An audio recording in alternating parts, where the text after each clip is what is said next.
یہ کسی پگھلتے ہوئے گلیشیئر کا حصہ نہیں ہے، بلکہ یہ پانی کا ایک ذخیرہ ہے جس کی ساخت بدھ مت کی خانقاہ یا اسٹوپا کی طرح کی ہے، ایک مخروط اسٹوپا جو برف سے بنا ہے۔ یہ لداخ سے تعلق رکھنے والے انجینئر سونم وانگ چک کی تخلیق ہے۔ مخروط یا کون ایسی شکل ہے جس کی جسامت کے تناسب سے سطحی رقبہ انتہائی کم ہوتا ہے، لہٰذا سورج کی روشنی اسے اس قدر جلدی نہیں پگھلا سکتی جتنا جلدی وہ عمودی برف کو پگھلاتی ہے، اسی لیے یہ گرمی کی آمد پر سست رفتاری سے پگھلتے ہیں اور اس طرح کسانوں کو ضرورت کے وقت پانی مل جاتا ہے۔ لداخ دنیا کے بلند ترین سرد صحرا کے لیے مشہور ہے، ایک ایسا علاقہ جہاں محض 50 سے 100 ملی میٹر تک بارش ہوتی ہے۔ یہاں گلیشیئر صدیوں سے زندگی کی ضمانت ہیں۔ یہ شہروں کو پانی فراہم کرتے ہیں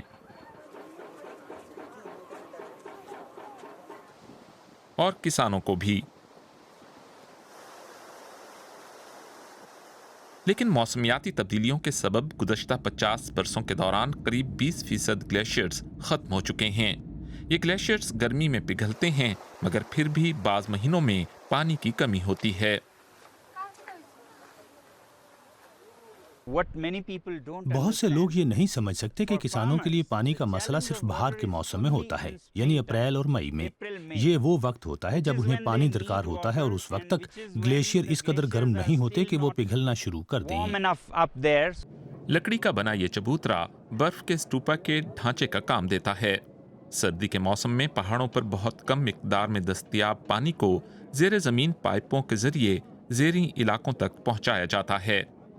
دباؤ میں فرق کے باعث یہ خود بخود پائپوں سے دھار کی شکل میں باہر آتا ہے۔ -20 ڈگری میں پانی کی حرارت ختم ہو جاتی ہے اور وہ زمین پر گرتا ہے تو مخروطی شکل میں جم جاتا ہے۔ آپ کو کسی مشین یا پمپ کی ضرورت نہیں ہوتی جس میں ایندھن استعمال ہوتا ہو اور وہ ماحولیاتی آلودگی کا باعث بنے۔ یہ صرف زمین کی کشش شکل ہے اور سادہ سے پائپ۔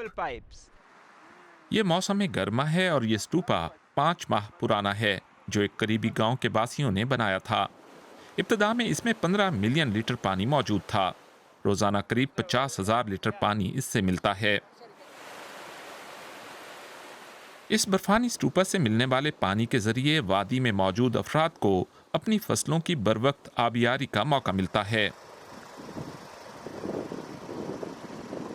سونم وانگ چک students educational and cultural movement کے شریک بانی ہیں، کیونکہ یہ نوجوان ہی ایک دن اس علاقے کے معاملات کے ذمہ دار ہوں گے، اور ان کے لیے یہ جاننا ضروری ہے کہ یہ اسٹوپا کسانوں کی کس طرح مدد کرتے ہیں۔ تاہم طویل المدتی اعتبار سے یہ مصنوعی گلیشیئرز محض وقتی علاج ہیں۔ یہ برفانی اسٹوپا محض پانی حاصل کرنے کا ذریعہ ہی نہیں ہے، بلکہ پہاڑوں کی طرف سے دنیا بھر کے شہروں کے لیے ایک پیغام بھی ہیں۔ یہ بڑے شہروں کے باسیوں کے لیے بھی اتنے ہی اہم ہیں کہ وہ موسمیاتی تبدیلیوں سے نمٹنے کے لیے اپنا طرز زندگی بدلیں۔